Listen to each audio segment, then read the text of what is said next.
Let me read to us Daniel chapter 6. It's been a while. We have not talked about Daniel. This is 4 weeks, right? We had a 3-week break. But here we go. It pleased Darius to set over the kingdom 120 satraps, to be over the whole kingdom, and over these 3 governors, of whom Daniel was one, that the satraps might give account to them, so that the king would suffer no loss. Then this Daniel distinguished himself above the governors and satraps, because an excellent spirit was in him, and the king gave thought to setting him over the whole realm. So the governors and satraps sought to find some charge against Daniel concerning his kingdom, but they could find no charge or fault, because he was faithful, nor was there any error or fault found in him. Then these men said, "We shall not find any charge against this Daniel unless we find it against him concerning the law of his God." So these governors and satraps thronged before the king and said thus to him, "King Darius, live forever. All the governors of the kingdom, the administrators and satraps, the counselors and advisors have consulted together to establish a royal statute and to make a firm decree that whoever petitions any god or man for 30 days except you, O king, shall be cast into the den of lions.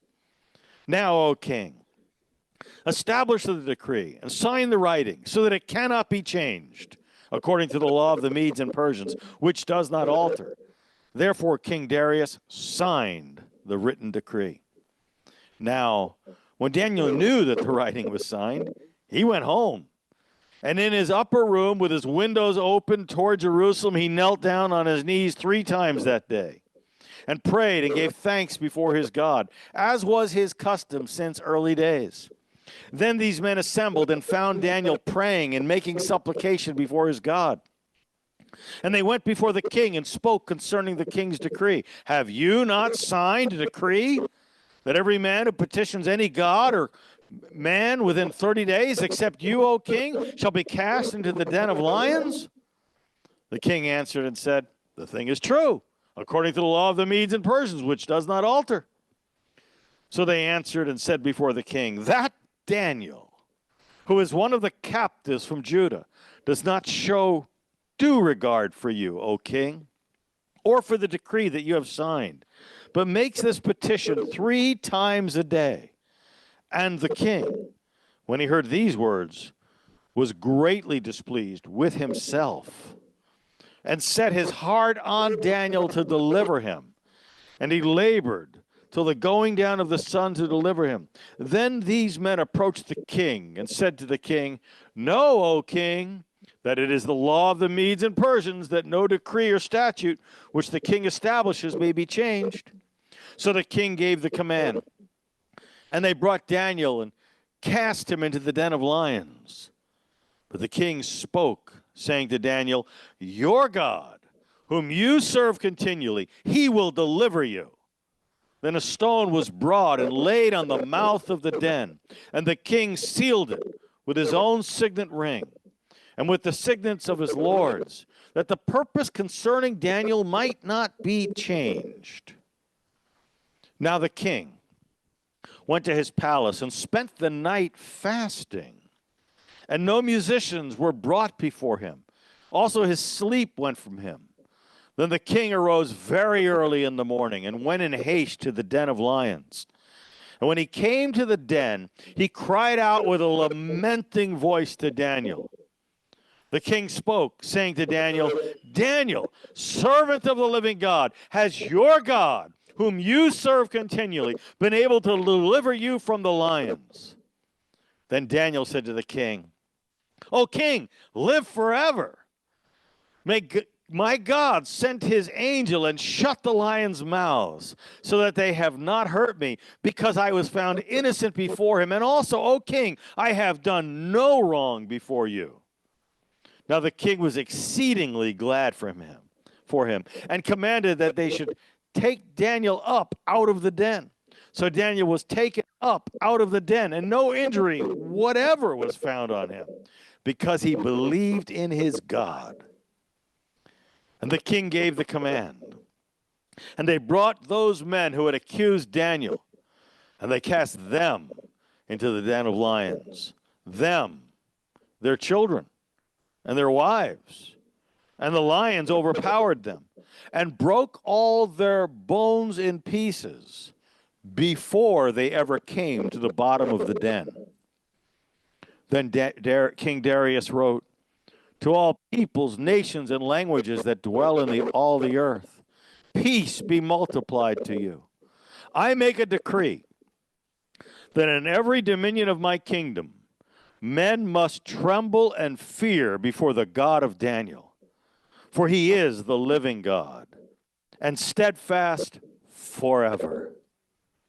His kingdom is the one which shall not be destroyed, and his kingdom shall endure to the end. He delivers and rescues, and he works signs and wonders in heaven and on earth. Who has delivered Daniel from the power of the lions? So this Daniel prospered in the reign of Darius and in the reign of Cyrus the Persian. So something really different happened to me today. I forgot, we've been out of Daniel for a while, that we did not finish the last handout. I completely forgot it. And so I was ready to talk about the next one, prayer. And I showed up, and Gianna said, so are we going to finish the last one? And I went, oh. And then I went, oh, well, how much is left? Really, is it worth it? And I was thinking, oh, I'll just skip it. And then I thought, there's actually a good bit left. So we're going to do it. So be aware, I haven't looked at it in a month. But we're going to do it. So we're picking it up, and I asked if we can put the handout, because you may not all have, how many of you have the handout? How many of you don't have the handout? Okay, so I think we can put the handout up on the screen, right? Awesome. So this maybe will help, and you can follow along, and so I'll present it. You know, if you were like going to like a scholarly thing,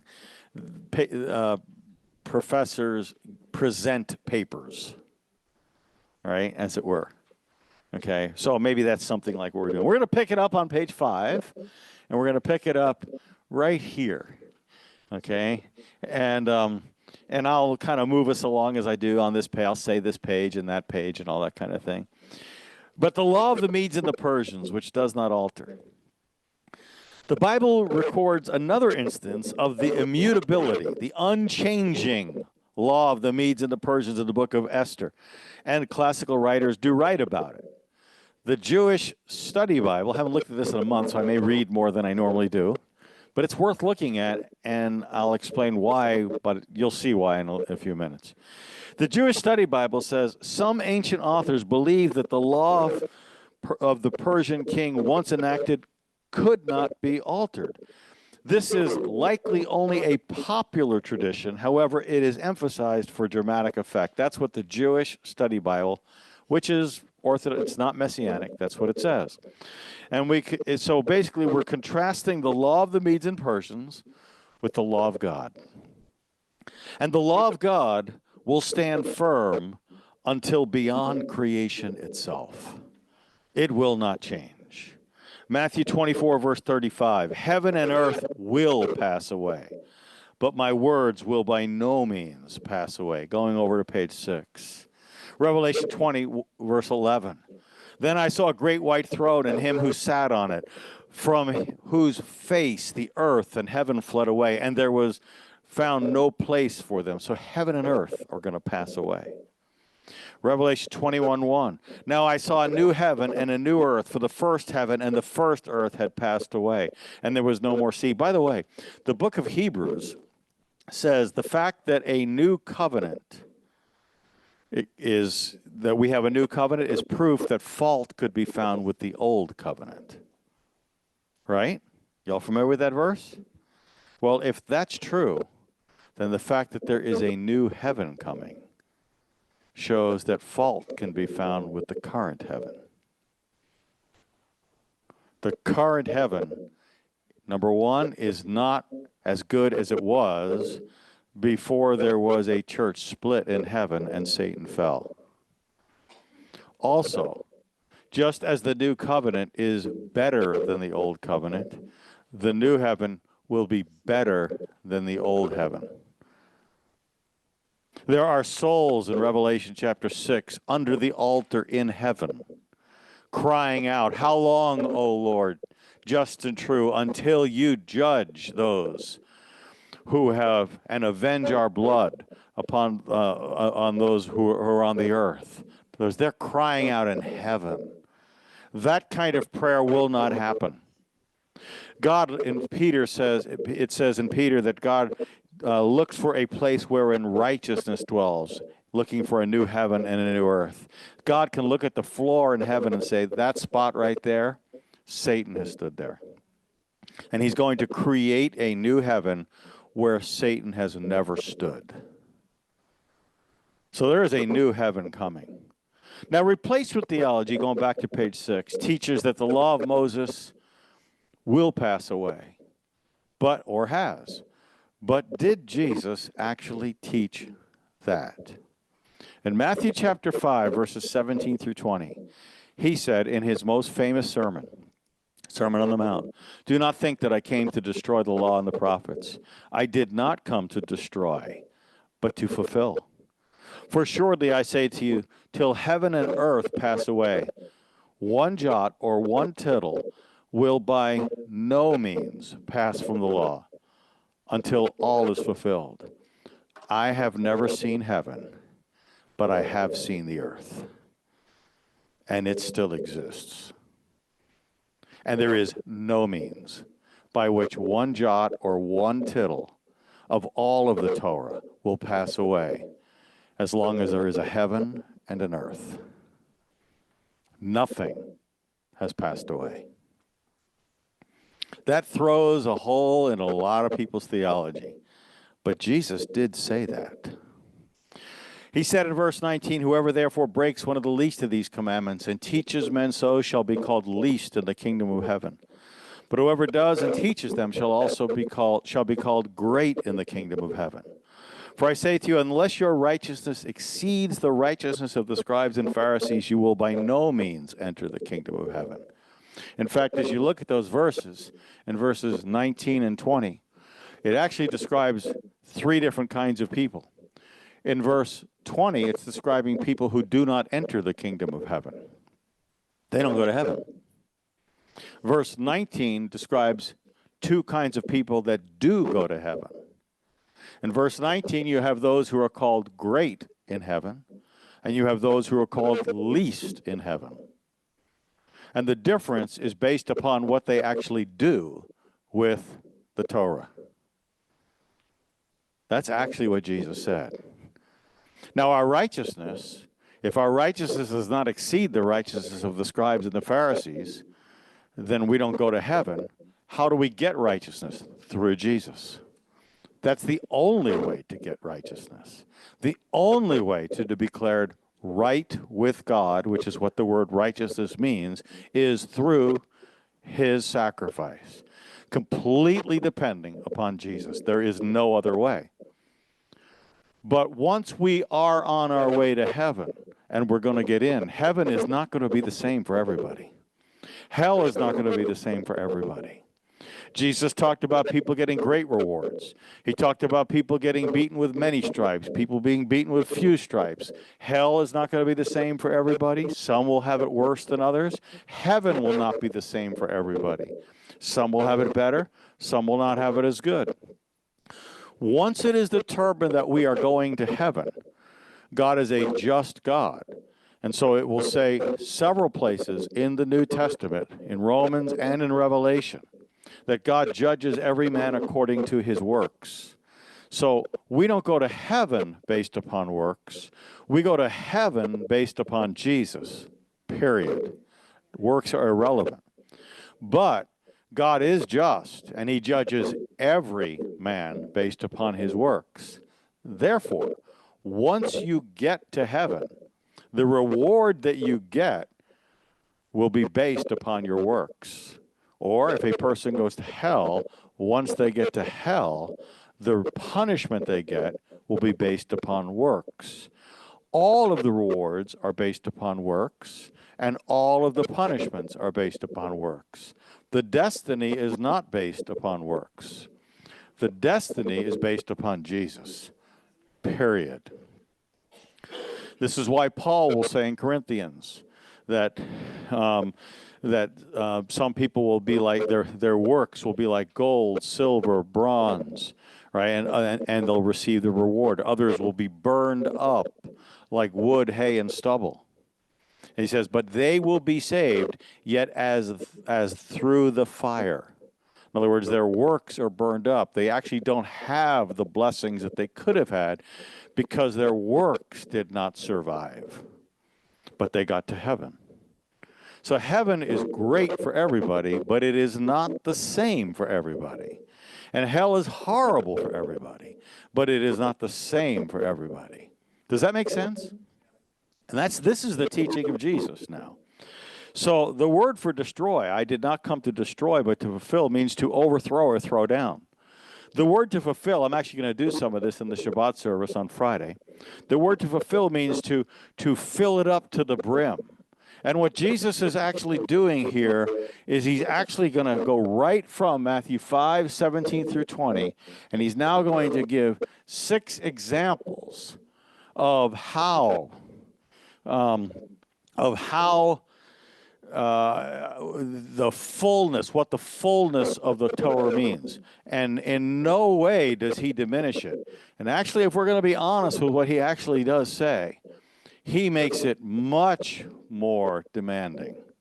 The New Testament is not less demanding, it's more demanding, according to Jesus. And we would expect it would be, because to he who much has been given, much is required. So we would expect that he would actually require things of us, since we have received a better covenant based upon better promises. So he goes right from Matthew 5:17 through 20 into giving these 6 examples where he shows that he did not overturn or overthrow or throw down the Torah. And we can see them. For example, murder. In Matthew 5:21 through 22. You've heard that it was said to those of old, you shall not murder. Whoever murders will be in danger of judgment. But I say that who's ever angry with his brother without a cause shall be in danger of judgment. And whoever says to his brother, Raka, shall be in danger of the council. But whoever says, you fool, shall be in danger of hellfire. So did he make the standard easier or harder? Infinitely harder. Far more is required of the New Testament believer than of the Old Testament. Adultery, the next example in Matthew 5:17 through 20. You have heard that it was said to those of old, you shall not commit adultery. But I say to you, whoever looks at a woman to lust for her has already committed adultery. Did he lower the standard or did he raise the standard? He raised the standard. He goes to divorce. Furthermore, it's been said, whoever divorces his wife, let him give her a certificate of divorce. But I say to you, whoever divorces his wife for any reason, except for sexual immorality, causes her to commit adultery. And whoever marries a woman who is divorced commits adultery. Does he lower the standard or does he raise the standard? He's consistently doing the same thing. Oaths. Again, you have heard that it was said to those of old, you shall not swear falsely, but shall perform your oath to the Lord. But I say to you, do not swear at all, neither by heaven, for it is God's throne. And he goes on. Okay? Then he goes with retaliation. You heard that it was said, an eye for an eye and a tooth for a tooth. But I say to you, don't resist an evil person. But whoever slaps you in your right cheek, turn to him the other also. So he's not lowering the standard. He's not overthrowing the law. He is showing the full purpose of the law, what it was always intended to be. We come to the next page, on page 7. You've heard that it was said, you shall love your neighbor and hate your enemy. But I say to you, love your enemies. Again, he's not lowering the standard. He's raising the standard. So this is all the Sermon on the Mount. And he keeps saying, you heard that it was said, but I say, well, who was it who said? It was Moses. Moses is the one who said these things. You have heard that it was said, but I say. And what he's doing is he's showing what the fullness, he's fulfilling. He's showing what the full meaning of the Torah always was. And he has the right to tell us what the full meaning of the Torah always was. And the way he proves that he has the right to do that is because the Sermon on the Mount is Matthew chapters 5, 6, 7. That's the Sermon on the Mount. Moses went up into the mountain and received the 10 Commandments. You have heard that it was said by Moses, but I say, Moses goes up into the mountain and receives the commandments. Jesus goes up into the mountain, Sermon on the Mount, and he gives the meaning of the commandments.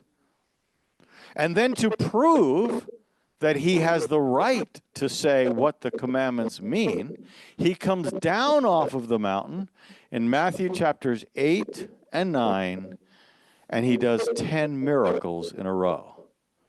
Why 10 miracles? To prove that he has the authority to tell you what the meaning of the 10 Commandments are. And why does he have the authority to give you the real meaning of the 10 Commandments?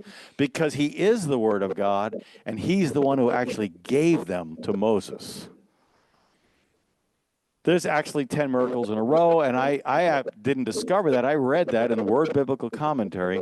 There would be one, if you try to count them up, where it could throw you off, because, for example, among the 10 miracles, he'll heal two blind people. That's one miracle.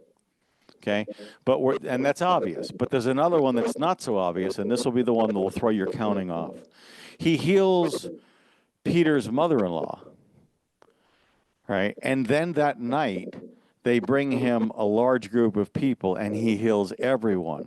So those two things, Peter's mother-in-law and everyone, are all one miracle. Why? Because they're all at the same house. So if you don't catch that, you'll think there's 11. But it actually is one miracle there, just as the two blind men are one miracle. Does that make sense? So what he's doing there in the Sermon on the Mount is he's saying, I'm giving you the full meaning of what the Torah always meant, and I have the authority to do this, and I'm going to prove it by doing these 10 miracles. So I would love to give you another example of how he does that kind of thing. I will quickly say it.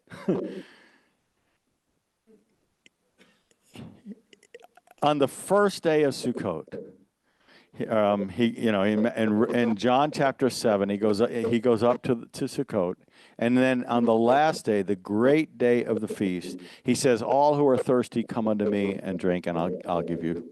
And this he said of the Spirit. Okay, so that's that he's talking about the Spirit, but what he's doing is he's tying the water to the giving of the Spirit. When he did that, the Talmud says that he who has not seen the drawing of water at Sukkot has never seen rejoicing in his entire life. It's a very joyful moment. That's John chapter 7. John chapter 8 and John chapter 9, those three chapters are all Sukkot. John chapter 9, he tells a blind man to go to the pool of Siloam to get water, put it on his eyes, and he ends up seeing. Why does he tell the blind man to go to the pool of Siloam to get that water? Because that's where the water was gotten for the water ceremony in John chapter 7. And what he's doing is he's showing that he had the authority to say what he said in John 7. And when he said that in John 7, what he was actually saying was, do you see this whole water ceremony? It's all about me. He's this ridiculous, if it's not all about him, he's a megalomaniac. But it is all about him. And he proves it by using the water of that ceremony to heal a blind man. It's remarkable. It's the same thing he's doing here with these 10 miracles in Matthew following the Sermon on the Mount. I have the authority to tell you what the Torah really means. Now, from time to time on page 7, near the top there, God will bring the laws of men and the laws of God into conflict, and he makes a public display of them. So far, we've seen that twice in the book of Daniel. Nebuchadnezzar made a law that everybody had to worship the image of him. And then Darius makes a law that no one can pray to any god except for him for a month. Both laws were established to limit fundamental outward expressions of faith. In both cases, there was some talk about whether or not God could deliver. In Daniel chapter 3, verse 15, Nebuchadnezzar says to Daniel's three friends, "If you are ready at the time that you hear the sound of the horn, the flute, the harp, the lyre, the psaltery, and symphony, with all the kinds of music, and you fall down and you worship the image which I have made, good. But if you do not worship, you shall be cast immediately into the midst of a burning fiery furnace. And who is this God who can deliver you from my hand?" So there's this question now, could God deliver? And Nebuchadnezzar is the one who asks it. Then in Daniel chapter 6, verse 16, Darius, another king, says to Daniel, he says, "Your God, whom you serve continually, he will deliver you." So the king spoke this. It's like this question or this opportunity for God to show that he can deliver. The book of Daniel are going to have more examples of ungodly leaders enforcing ungodly rules upon the saints.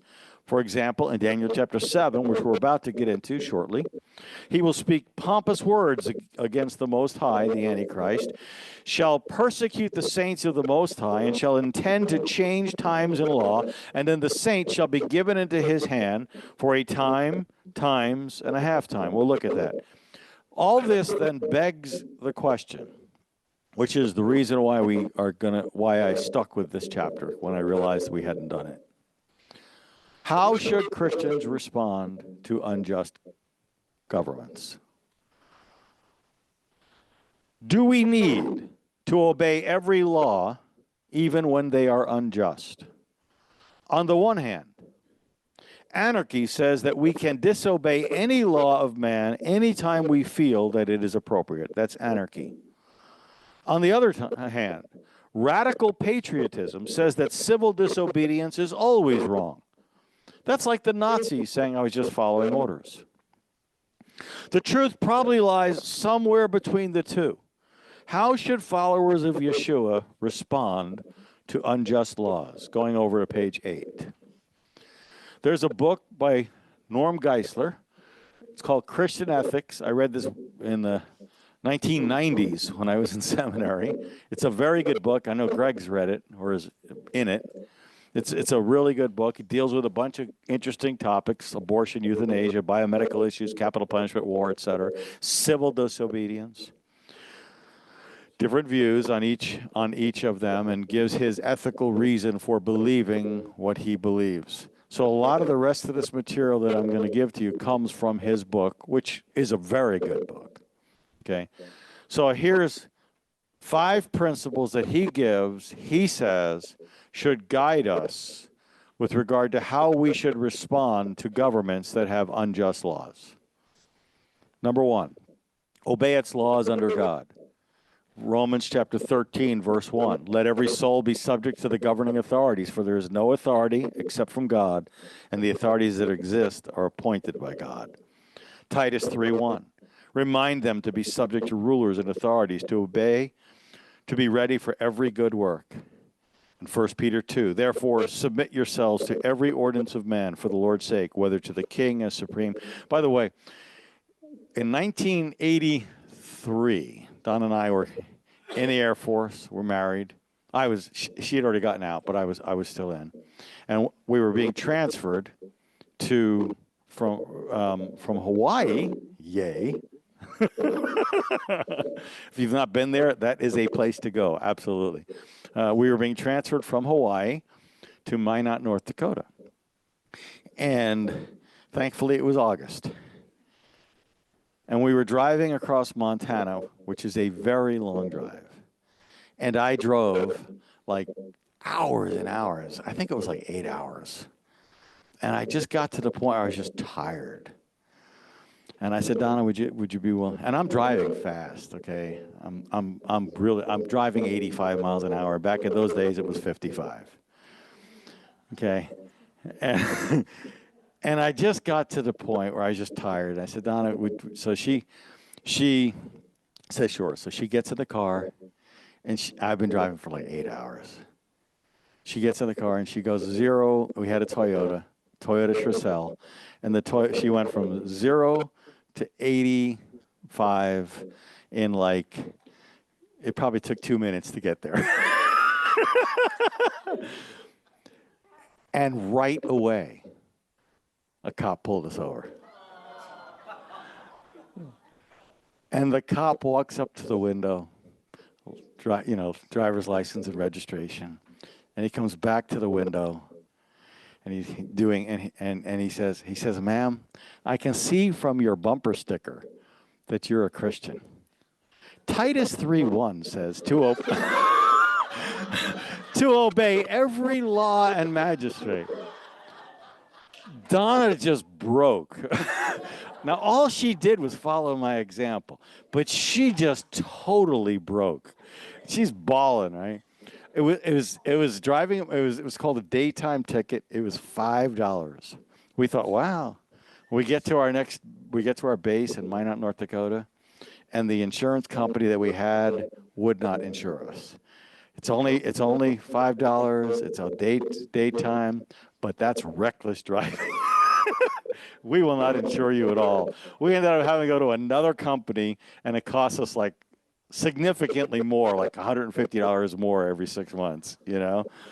So we are called to obey the laws. Number 2, pray for oppressive governments. 1 Timothy 2.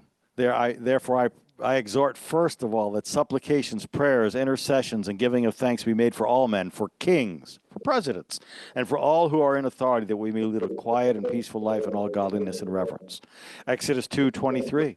Now it happened in the process of time that the king of Egypt died, and the children of Israel groaned because of their bondage, and they cried out, and their cry came up to God because of their bondage. Pray. Their cry came out to God. Pray for oppressive governments. Number 3. Disobey oppressive commands. Now, this is a quote from Geisler.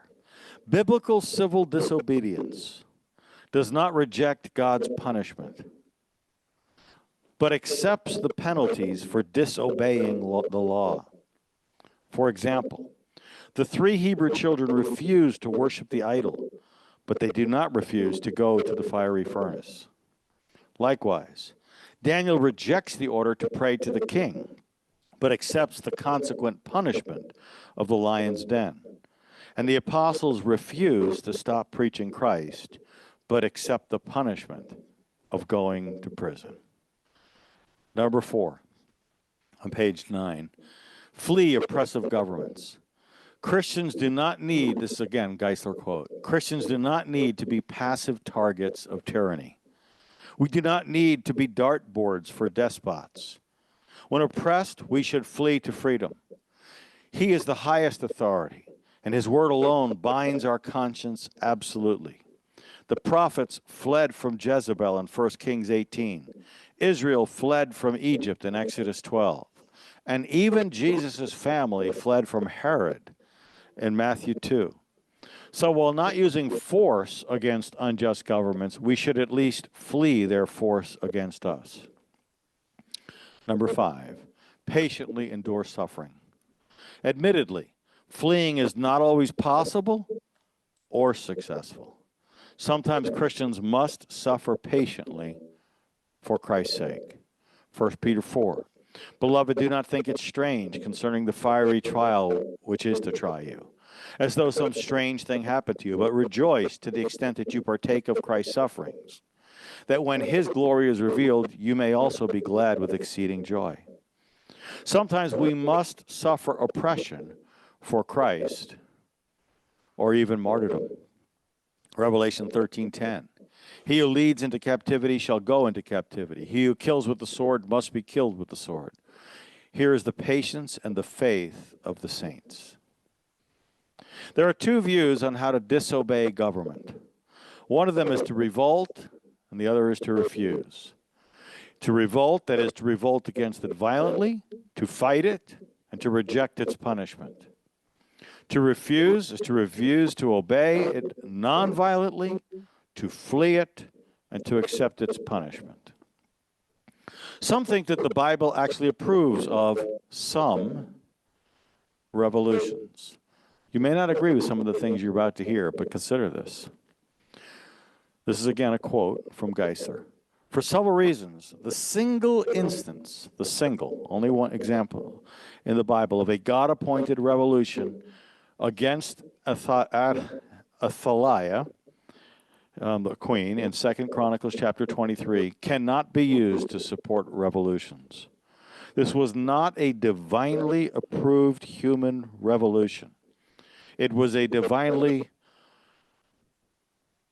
I'm going to read that again. This was not a divinely approved human revolution. It was a divinely appointed revolution. It was a special case for Israel, the Messianic nation, and cannot be applied to other nations. If Athaliah's power had not been usurped, she would have killed Joash, the remaining heir to the Davidic line leading up to Christ. The Bible speaks consistently against revolution, and the Bible does not contradict itself. Hence, this isolated instance, whatever its special significance, cannot be used to contradict the consistent teaching of the rest of the Scripture against revolutions. 2 Chronicles chapter 23. Then all the assembly made a covenant with the king in the house of God. And he, Jehoiada, the priest, said to them, Behold, the king's son shall reign, as the Lord has said of the sons of David. He was the appropriate king. This is what you shall do. 1/3 of you entering on the Sabbath, and I won't read it all, but if you go down to page 10, verse 14, and Jehoiada the priest brought out the captains of hundreds who were set over the army, and said to them, Take her outside under guard and slay her with the sword, and whoever follows her. It's a divinely appointed one because he is the king, that boy. It's just different. The bottom of page 10. Will tyranny reign if there are no revolutions? Some of this is going to start to challenge some of the way that we as Americans think. Okay? Will tyranny reign if there are no revolutions? Revolutions are not the only way to fight tyranny. An unjust government can be resisted by prayer, moral example, lawful political action, justified disobedience, flight, and patient suffering when necessary. Rejection forgets that God is sovereign over the affairs of government and sets up and takes away whom he will. In brief, we can do many things to resist tyranny, and God can do infinitely more. Patient suffering, if Norm Geisler is correct, then believers should heavily weigh the consequences of those times when they feel led to disobey government. Essentially, God's call to disobey should be seen as a call by God to martyrdom. Martyrdom need not always be a matter of the death penalty. Martyrdom can also require the loss of certain freedoms, favors, or status. That's martyrdom. In Daniel chapter 3, Hananiah, Mishael, and Azariah recognized that their disobedience to bow before the idol could result in their martyrdom, yet they did not bow. They said, Our God is able to deliver us from the burning fiery furnace, and he will deliver us. But if not, let it be known to you, O king, we will not serve your gods. In Daniel chapter 6, Daniel recognized that praying to the God of Israel could result his being thrown into the lion's den. Daniel 6, now when Daniel knew that the writing was signed, he went home, he knelt down, he prayed, as was his custom. Paul modeled an awareness of patient suffering in the New Testament, Acts 25. So Paul said, I stand at Caesar's judgment seat, where I ought to be judged. To the Jews I have done no wrong, as you very well know. For if I am an offender or have committed anything deserving of death, I do not object to dying. All the apostles suffered martyrdom. Yeshua corrected James and John for wanting to defend the faith with militaristic behavior. Significantly, Yeshua is not correcting them for acting with self-defense. He is correcting them for wanting to defend the faith. There is a difference. Going over to page 12. I'm going to let you get it on the screen, the top of the page. Whatever both sides are going to have on this political are going to feel strong. I urge you to vote. I urge you to vote. It matters. Matthew 22. Tell us, therefore, what do you think? Is it lawful to pay taxes to Caesar or not? And they said to him, Caesar's. And he said to them, render therefore to Caesar the things that are Caesar's, and to God's the things that are God's.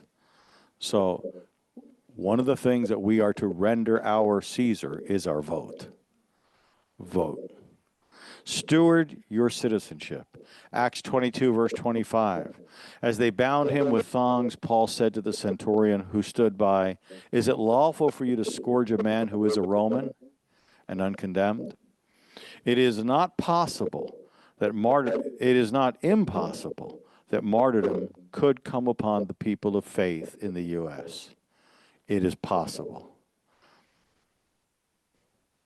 It is possible that people of faith can prevent such atrocities. Daniel is an example of a man who lived his faith in the public and in the political arena. Now, so I really want to encourage everybody to vote. I've already voted. Okay. How many of you already voted? Good for you. Vote. Now, if some wars are just, because some wars are just, and he explains that in the scripture, and that's just a part of Christian theology. It's Bible, it's Old Testament, it's New Testament. There are just wars. If some wars are just, why not some revolutions? Again, from Geisler. Wars and revolutions are not in the same category. Just wars are fought by God-ordained governments, to which he did give the sword, in Romans chapter 13, verse 4. But revolutions are fought by citizens to whom God did not give the sword, against God-ordained governments. God never gave the sword to citizens to use on their government. He gave it to governments to use on rebellious citizens. Just wars are waged against another nation that is aggressing against one's own nation. They are, in effect, fatal family feuds. In a revolution, we are, as it were, killing off our own kin. In opposing the government God established, one is thereby opposing God who established it, according to Romans chapter 13, verse 2. Just wars, on the other hand, protect one's country against aggression by another country and are fought in self-defense. And then he deals this, which I think is probably challenging for a lot of Americans. Okay, this is a really challenging paragraph, and it will give you something to think about. Was the American Revolution just? That's a good question. And he has a surprising answer. It is understandable that everyone would like, this is his thoughts. It is understandable that everyone would like to believe that the revolution in his country was just, even if those in other countries are not. But in all honesty, given the biblical criteria listed here, it is not possible to justify the American Revolution either. What then should Americans do on the 4th of July? Can they really celebrate American independence from Britain? In response, a distinction should be made. There is a difference between what is born and how it is born. We're certainly glad for every human being born of fornication and even rape, although we certainly do not approve of the way they got here. Likewise, an American Christian can celebrate what was born of the American Revolution, a great free country, without thereby approving of the way that it arrived. I think that's worth considering, or I wouldn't have given it to you. Finally, on page 13. And we're not going to begin the next handout at all. So bring all that back, okay? But on page 13, the last thing, summary and conclusions that he offers regarding civil disobedience. There are three basic views regarding civil disobedience. The first is anarchism, basically anarchy. It approves of it at any time. The second is radical patriotism, never approves of disobeying government. And the third is biblical submissionism. It holds that it is sometimes right to do so. While most Christians believe the Bible supports the latter view, there is disagreement about when disobedience is justified. That's what he's saying. Most people are going to say, yeah, biblical submissionism, but when is disobedience okay? And there's two possible answers he offers. Hard words. Anti-promulgationalists insist upon the right to disobey any law that permits actions contrary to God's word. God's word says to do it. I don't need to do it because God's word says don't do it. So anti-promulgationalists. Anti-compulsionists, on the other hand, hold that disobedience is justified only when one is compelled to do an evil. Even among those who agree that disobedience to government is sometimes called for, there is a difference of opinion concerning how one should disobey. Some believe in 1, revolting against an unjust government, but 2, the biblical view calls for resisting it without rebelling against it. Such resistance is not passive acceptance of injustice in government, but it can involve an active, spiritual, moral, and political campaign against it. Now note these words by anti-promulgationalists and anti-compulsionists are coined by Norm Geisler. They're not in the dictionary. So if you try to look them up, you're not going to find them, because I did. But Geisler effectively defines them for us in his thoughts here.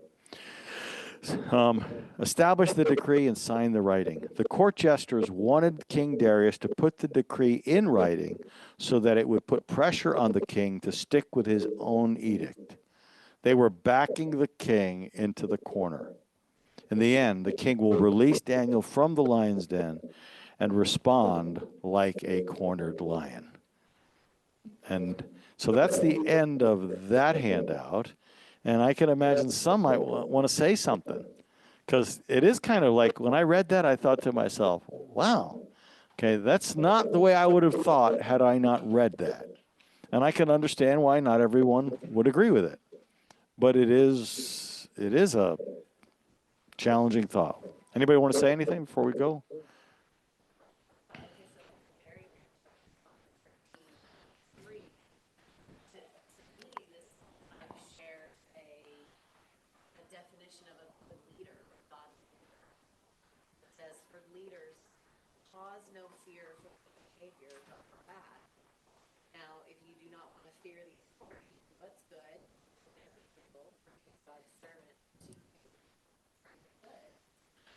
Can y'all hear what you do? Just say it again.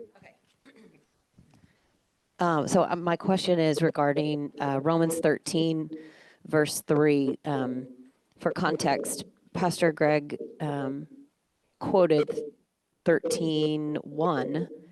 Let every person submit himself to the governing authorities, for there is no authority except from God, and those that exist are put in place by God. So a couple verses down, it says, I mean, to me, it kind of gives a definition of a good or godly leader in Romans 3. I'm going to answer it real quick, and I got to stop because of the food, and it's 5:30 and 6 o'clock, and they do a lot of work there. So, but I'm going to give a real quick answer. Okay, who was the godly leader, or rather, who was the leader when Paul wrote that? And the answer is Nero. Okay, Nero was a man who took Christians, impaled them on sticks, put char or tar on them, and lit them on fire so that he could walk through his garden at night and enjoy the beauty of his garden. That is the leader that Paul is writing about in Romans 13. That's about as bad as you can get. So he's a horrible leader. Well, what he's saying is that leaders exist for good cause.